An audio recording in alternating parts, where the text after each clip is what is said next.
Welcome to Private Stories, where people discover who they really are. There is a strange kind of calm that sometimes settles over life right before everything shatters.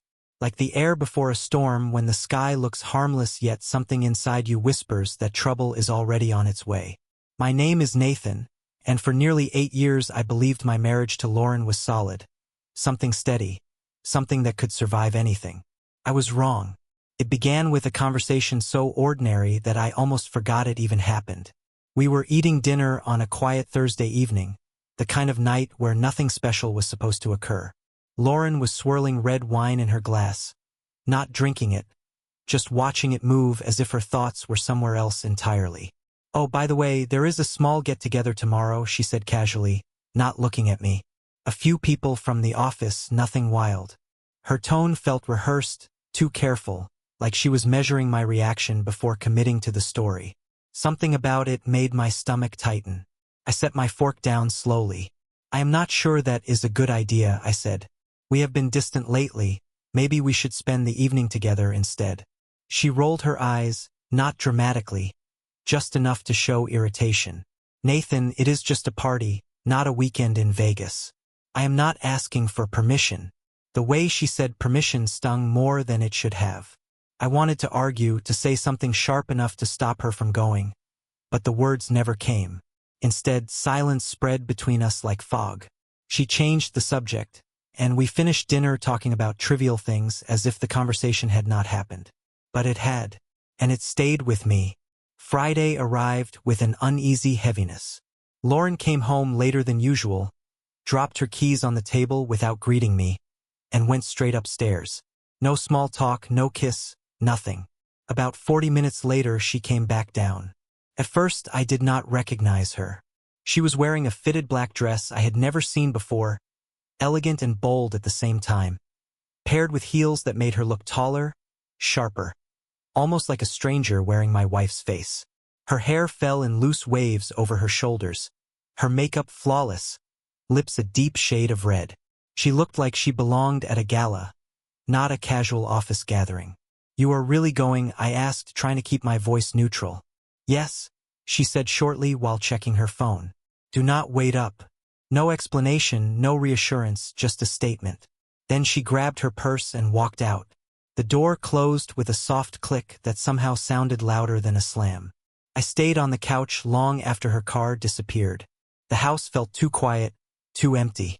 Lauren had always been social, but this felt different. Cold, distant, as if she had already left long before she stepped outside. My phone sat beside me. Part of me wanted to call her, demand to know where exactly she was going, who would be there, when she would be back. Another part of me was tired of feeling like the only one fighting for something that might already be gone. So I did nothing. I turned on the television and watched meaningless shows without absorbing a single scene. Hours passed. At some point I fell asleep on the couch, waking only to drag myself to bed. The other side was empty and cold. Morning came with gray light leaking through the curtains. I reached across the mattress out of habit. Still empty. Lauren had not come home. A knot formed in my stomach. I grabbed my phone, expecting at least a message, an apology, some explanation. There was nothing. Not a call. Not a text. Not even a missed notification. By late morning, the silence became unbearable. I finally dialed her number. To my surprise, she answered almost immediately. "Hey," she said, sounding completely normal. "Where are you?" I asked, trying to keep the panic out of my voice. "I stayed at Megan's place," she replied lightly. "We had a few drinks and it got late." "Why did you not tell me?" A pause. "Not long, but noticeable." "I figured you would not care," she said. "You seemed pretty fine without me last night." Her words landed like a slap. I did care. I cared enough to spend the entire night wondering what had changed between us. "Which Megan?" I asked, my chest tightening. "Why does it matter?" she snapped suddenly. "I will be home soon." Then the line went dead. When she walked through the door that afternoon, she looked refreshed, almost cheerful, as if she had just returned from a relaxing vacation rather than disappearing all night without warning. "Hey," she said with a bright smile. I stared at her, searching for signs of guilt, exhaustion, anything. You seem happy, I said. Should I not be? She replied, tossing her purse onto the chair. She moved around the house like nothing unusual had happened, humming softly while pouring herself coffee, scrolling through her phone, avoiding my eyes. Something inside me shifted. Not anger, not yet, something colder, a quiet certainty that I was missing part of the story. And if I wanted the truth, I would have to find it myself. The opportunity came sooner than expected. Lauren went upstairs to shower, leaving her phone plugged into the kitchen charger. For a long moment I just stared at it. My heart pounded so loudly I could hear it in my ears. This was a line you could not uncross. But maybe that line had already been crossed long before this moment. My hands trembled as I picked up the phone. The screen lit up instantly. No password. She had never hidden it from me before. The Messages app was still open. And the name at the top was not one I recognized. Evan. Last night was perfect. I cannot stop thinking about you. Wish we did not have to pretend. The words blurred as my vision tightened. I scrolled. Photos appeared. Selfies of the two of them at what looked like a crowded bar. Lauren laughing, her head tilted toward him, his arm around her waist.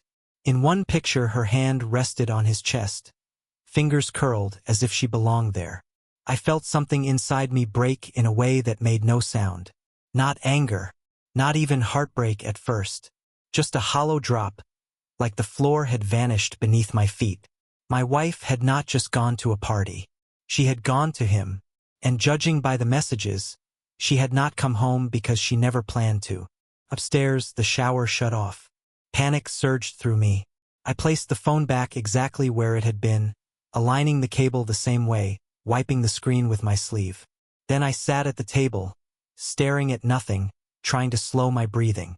When Lauren came down wrapped in a soft gray robe, towel around her hair, she looked at me with mild curiosity. Everything okay? She asked. Yeah, I said, forcing calm into my voice. Just thinking about work. She nodded, satisfied, and walked past me without suspicion. If she knew that in those few minutes everything between us had changed forever, she did not show it. That night she lay beside me scrolling through her phone, smiling faintly at whatever appeared on the screen. I lay awake in the darkness, staring at the ceiling. Evan. Who was he? How long had this been happening? Was it just one night? Or had my marriage been crumbling quietly while I was too blind to see it? Beside me, Lauren eventually fell asleep, her breathing slow and steady. I did not sleep at all, because I knew one thing with absolute clarity. The woman next to me was no longer someone I truly knew, and whatever came next would change everything. Morning arrived like a dull ache rather than a fresh start. Lauren woke before me, or at least she pretended to. By the time I opened my eyes, she was already in the bathroom, the sound of running water filling the house with an artificial normality, as if routine could erase what I had seen. I lay there staring at the ceiling, replaying every message, every photo, every detail burned into my memory. Last night was perfect. The words echoed over and over until they lost meaning and became pure noise. When she came into the kitchen dressed for the day, hair pulled into a neat ponytail, wearing a pale blue blouse I had always liked, she smiled at me the same way she had for years. Coffee. Her voice was light, domestic, familiar. Sure. I watched her move around the kitchen with effortless grace, like a woman completely at ease in her life. No guilt, no hesitation, just normal. What is your day like? I asked, keeping my tone neutral. Nothing special, she said, pouring coffee into a mug. Errands, maybe meeting a friend for coffee later. A friend. The word scraped against my nerves. Anyone I know? I asked. She paused for just a fraction of a second. Too brief for anyone not paying close attention. No, just someone from my yoga class. The lie hung in the air, thick and sour. I nodded as if satisfied. Inside, something hardened further. That afternoon, I did something I never imagined myself capable of. I followed my own wife. She left the house around 2 o'clock, wearing the same black dress from the night before, paired this time with a long beige coat. Too elegant for casual coffee. Too deliberate. I waited several minutes before grabbing my keys and slipping into my car. My palms were slick against the steering wheel. She drove downtown, weaving through traffic with casual confidence, as if she had made this trip many times before. Eventually, she pulled into a parking spot near a small cafe with large windows and potted plants outside. I parked across the street, heart hammering so hard I thought I might black out. Lauren went inside and took a seat near the window. From where I sat, I could see her clearly. She checked her reflection in her phone, adjusted her hair, smoothed her dress. She was nervous, excited nervous, not the kind of nervous someone feels meeting a friend. Minutes later, the door opened again. A man walked in, tall, broad-shouldered, dark blonde hair styled with careless precision, wearing a charcoal coat that looked expensive without being flashy. He scanned the room, spotted her immediately, and smiled. The kind of smile that made it clear he already knew he would be welcomed. Lauren stood. He leaned down and kissed her cheek. Not formal, not distant, familiar, intimate. They sat close, bodies angled toward each other as if the rest of the world did not exist. This had to be Evan. Heat surged through my chest, sharp and blinding. My hands gripped the wheel until my knuckles went white. Part of me wanted to storm inside, flip the table, demand answers in front of everyone. But another part knew that would only give them control. Anger would make me predictable. So instead I pulled out my phone. My fingers moved almost automatically. Click. Lauren laughing, head tilted back. Click. His hand reaching across the table to cover hers. Click. Her leaning toward him, expression soft, eyes bright in a way I had not seen directed at me in months. I took photo after photo, each one another piece of reality I wished I could deny. They stayed there nearly an hour, talking, laughing, existing as if they were the only two people in the world. Eventually they stood and left together. I followed at a distance. They did not go far. Just a nearby park where winter had stripped the trees bare, leaving long shadows across the walking paths. They walked side by side at first. Then their hands brushed. Then their fingers intertwined. By the time they disappeared behind a line of trees, they looked like any couple deeply in love. When I finally drove home, my vision felt tunneled, unreal. I had proof, undeniable. Still, knowing did not bring clarity. It only made everything heavier. That evening Lauren returned home acting completely normal. She asked what I wanted for dinner, complained about traffic, mentioned a sale at a store she liked, as if she had not spent the afternoon holding another man's hand. I answered with minimal words, afraid that if I spoke too much the truth would spill out uncontrollably. After she went to bed, I stayed in the living room staring at the photos on my phone. Each image felt like a small knife, sharp and precise. This was not paranoia, not insecurity, not a misunderstanding. My wife was in love with someone else. The next morning she chatted cheerfully over breakfast while scrolling through her messages. I watched her carefully, studying every micro-expression, every tiny shift in posture. She seemed relaxed, confident, secure in the belief that her secret was safe. So I decided to test that confidence. "How was coffee with your yoga friend yesterday?" I asked casually while rinsing a plate. Her hand froze mid-movement, just for a second. Then she resumed, turning away from me. "It was nice," she said. We had not caught up in a while. Her voice was steady, but there was tension underneath like a violin string pulled too tight. I nodded. "Sounds fun." She glanced at me quickly, as if checking whether I believed her. I gave her nothing. Over the next few days I continued the performance, dropping small, seemingly innocent comments. "You have been out a lot lately. Work must be really demanding. Who keeps texting you so much?" Each time she laughed it off, but the laughter grew thinner, more forced. Cracks were forming. I could see it. Then came the moment that shifted everything again. She left her phone on the counter while rushing upstairs to grab something. This time I did not hesitate. I opened the photo gallery. Hundreds of pictures scrolled past. Family vacations, birthdays, random snapshots of daily life. Then I noticed a folder labeled documents. Inside were images that had nothing to do with work. Lauren and Evan at a hotel mirror, his arms wrapped around her waist while she smiled at their reflection. Lauren in what looked like a beach resort, leaning against him, sunlit and carefree. Lauren curled against his chest on a couch that definitely was not in our house. My chest tightened so painfully I had to lean against the counter. This was not new. Not a single reckless mistake. This was a relationship. Carefully hidden.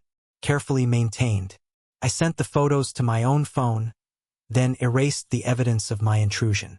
By the time she came back downstairs, I was sitting at the table pretending to check emails. "You okay?" she asked. "Fine. Just busy." She nodded, distracted, and grabbed her phone.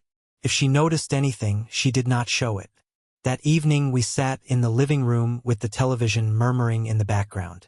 Lauren curled into the corner of the couch, scrolling through her phone as usual. I studied her face, memorizing it as if preparing for something irreversible. "I have been thinking about us," I said quietly. She looked up, surprised. "About what?" "Feels like we have been drifting apart. Like there is a wall between us." Her expression flickered, guarded. "Life has just been stressful. Work, the kids, everything. Maybe. But I think we should be honest with each other. About everything." The room seemed to hold its breath. Her fingers tightened around her phone. "What do you mean? If there is something going on, something you need to tell me, now would be a good time." Her lips parted, closed, opened again. "Nothing is going on," she whispered. I held her gaze for several long seconds. "Okay, if you say so." I leaned back, pretending to accept her answer. But inside, the final piece of my plan had already fallen into place.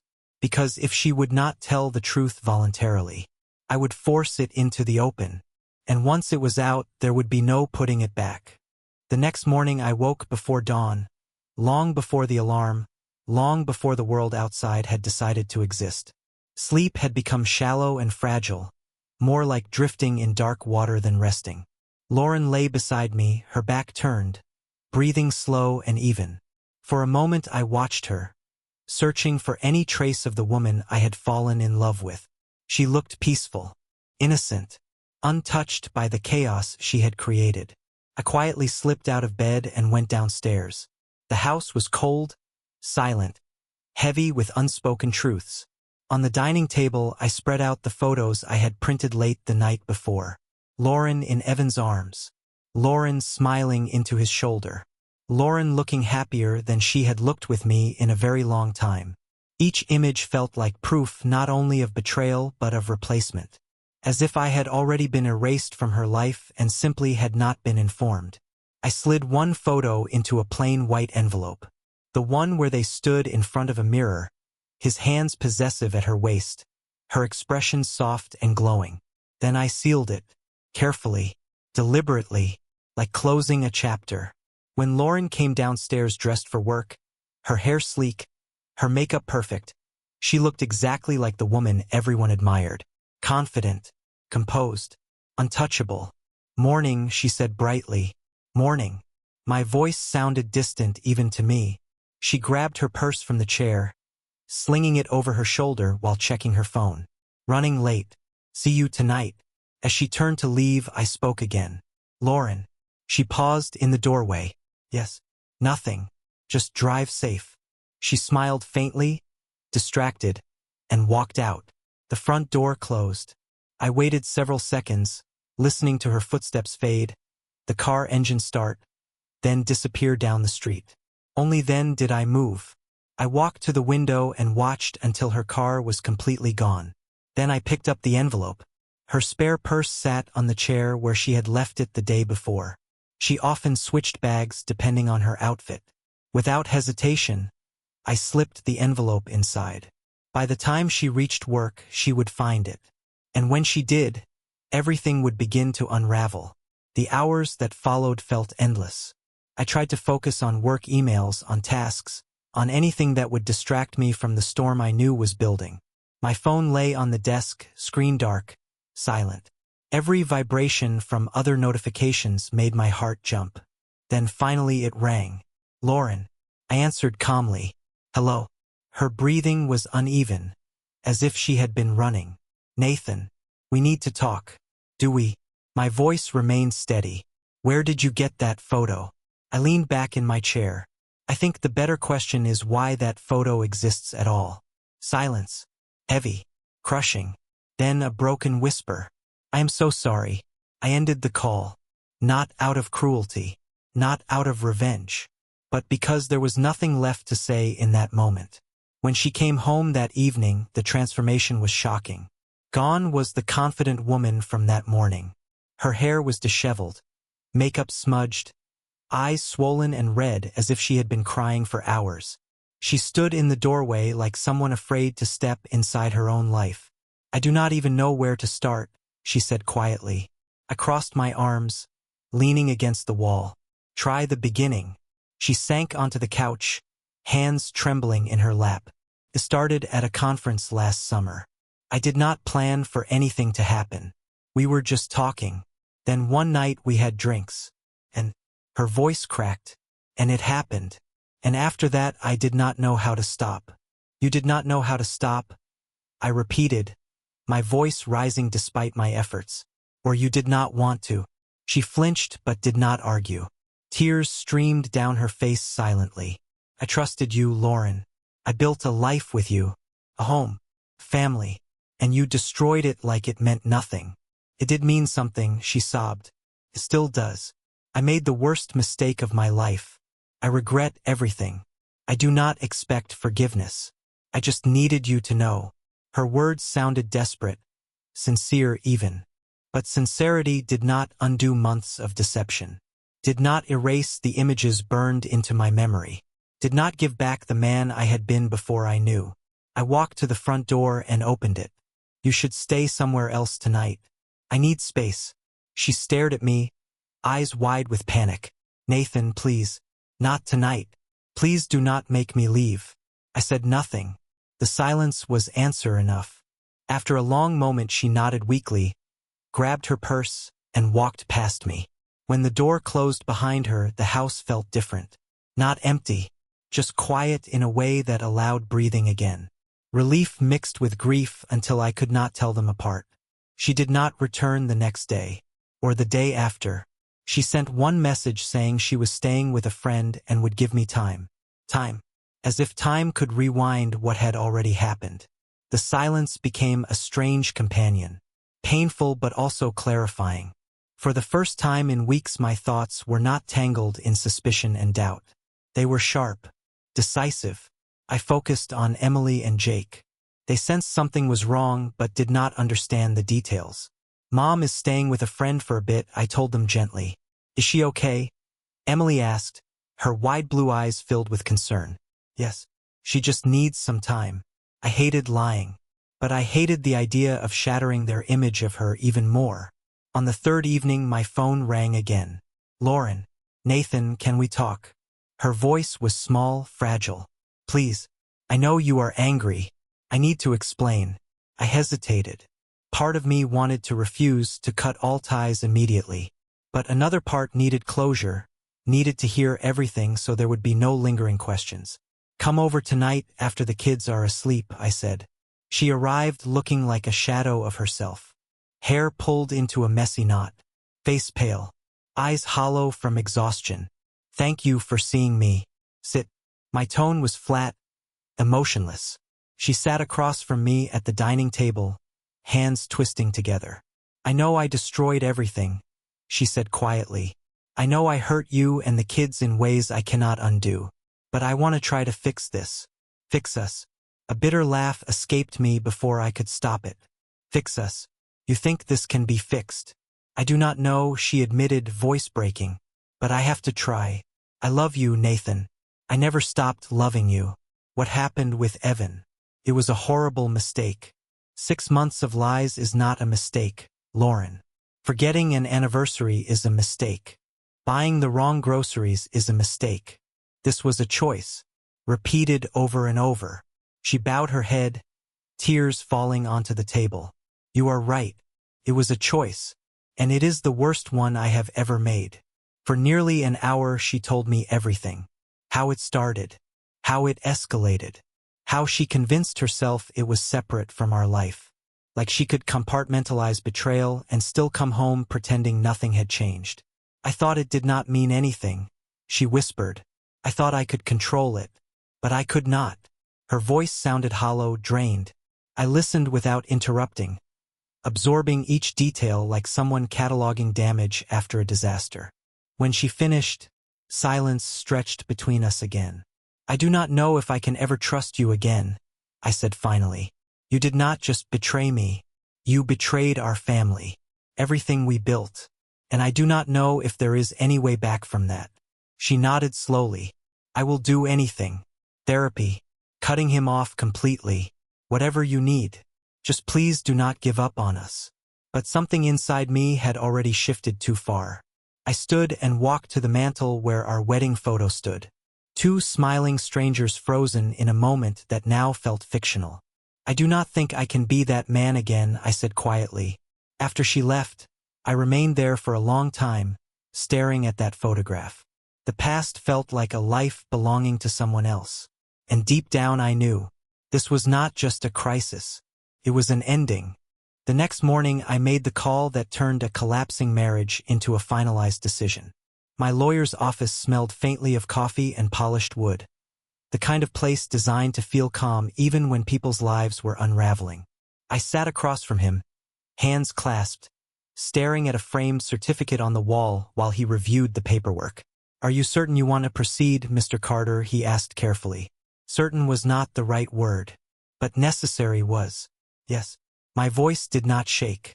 He nodded, sliding documents toward me. We will begin the process immediately. There were no dramatic speeches, no emotional outbursts, just signatures, ink on paper, the quiet sound of a pen ending a life I had once believed would last forever. Lauren found out 2 days later. She showed up at the house without warning, eyes swollen, voice trembling. Please reconsider, she begged. We can go to counseling. I will cut off all contact with him. I will do anything. Anything. I listened without interrupting. Then I said the only truth that mattered. This is not just about what you did. It is about what I feel when I look at you now. And I cannot live the rest of my life with that feeling. She broke down completely, sobbing into her hands. But for the first time, her tears did not move me. Something inside had gone quiet, almost peaceful. Weeks passed in a blur of legal meetings, paperwork, and practical decisions. Lauren moved into a small apartment across town. We worked out custody for Emily and Jake. Weekdays with me, alternate weekends with her. It was not perfect, but it was stable, and stability was all I could offer them. Telling the kids was the hardest part of everything.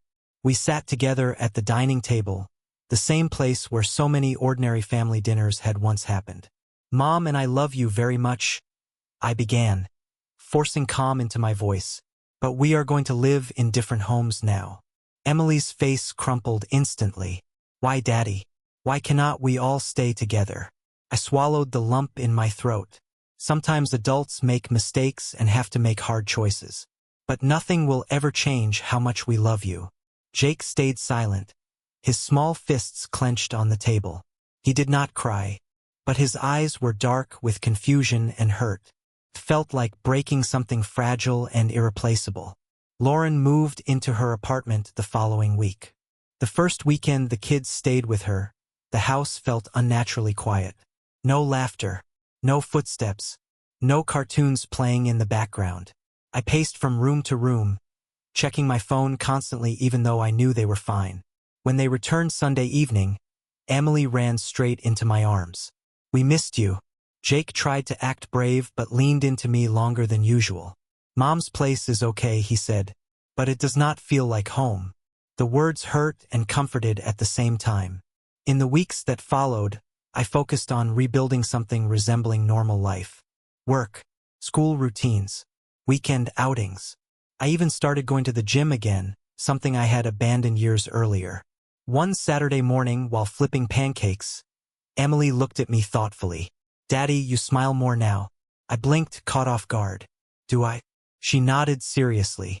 You do not look sad all the time anymore. Jake agreed with a mouth full of syrup-covered pancake. Yeah. You seem better. Their honesty hit harder than any adult conversation could have. Maybe I had been fading long before the affair even began. Maybe the divorce had not just broken things. Maybe it had also forced something necessary to change. Lauren, to her credit, showed up for the kids. Every soccer game, every school event, every parent meeting. We spoke only when necessary, mostly about schedules and practical matters. Polite, controlled, like two co-workers managing a shared project. One evening after I dropped the kids off at her apartment, she hesitated before closing the door. "Nathan, thank you." "For what?" "For not turning them against me." Her voice shook.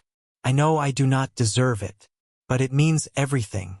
I considered telling her I was not doing it for her, that I was doing it for the children.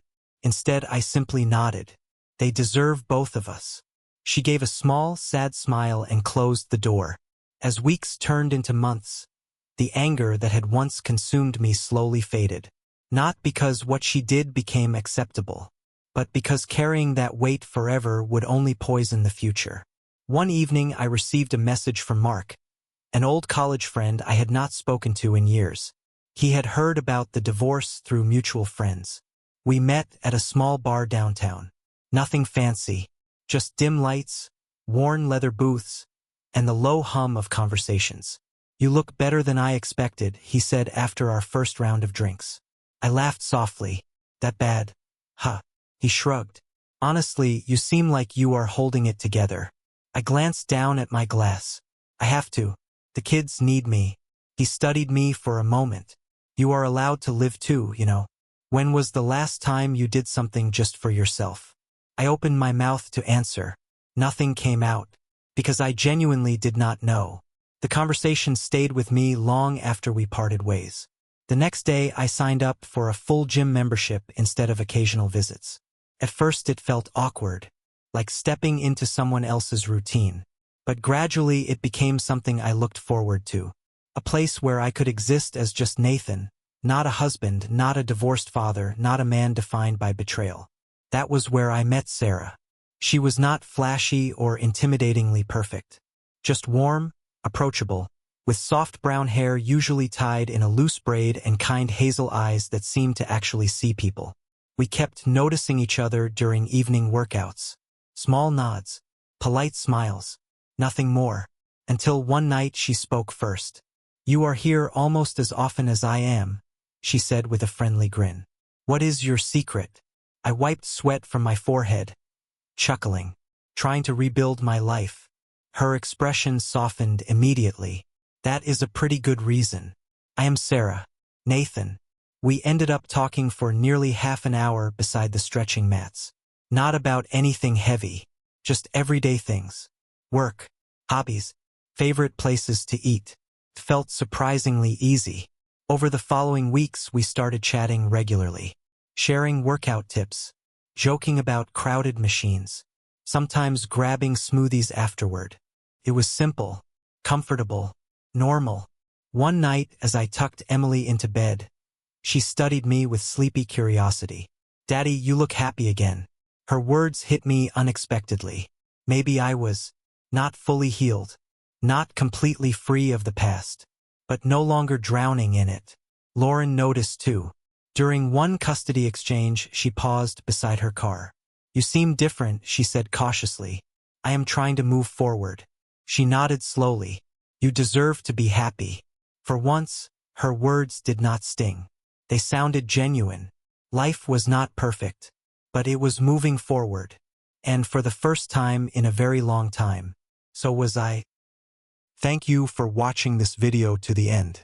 Visit our channel for interesting and intriguing stories.